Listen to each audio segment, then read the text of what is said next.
Alright, yo, so check this out. Got my dubbing loop. I was testing this thing out. This is pretty dope. Look at it. Check it out. This is pretty dope. It's a homemade dubbing spinner that I made. I soldered it. It's from an old Terminator for cable. And it's heavy, like it's heavy. It's not quite balanced like it should, but it's good enough. And I tested it out. And look at it. It's got a hook on the end. I soldered it. Doesn't come out. I soldered the solder down in there. And look at it. I put my dubbing in there. We'll put it like right there. Let's see if we're gonna check it out. We're gonna spin it. Look at it. Spin it. Spin it. It's heavy enough we can spin it.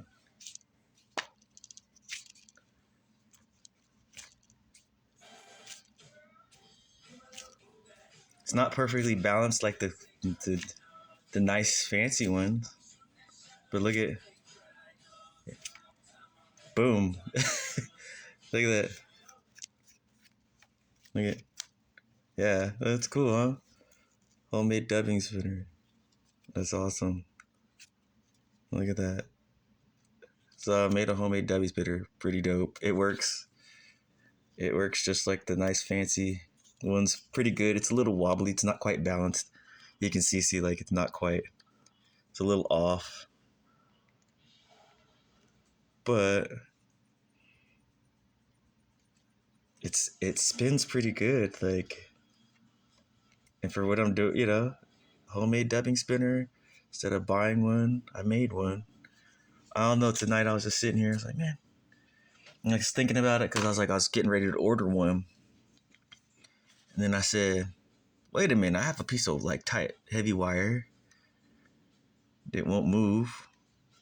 And I have something that's heavy weighted that can be spent. And I found, and this thing is meant to be screwed in, and it's heavy. And it's a heavy thing. I was like, and it'll sit on there, and it's not so heavy it'll snap the thread.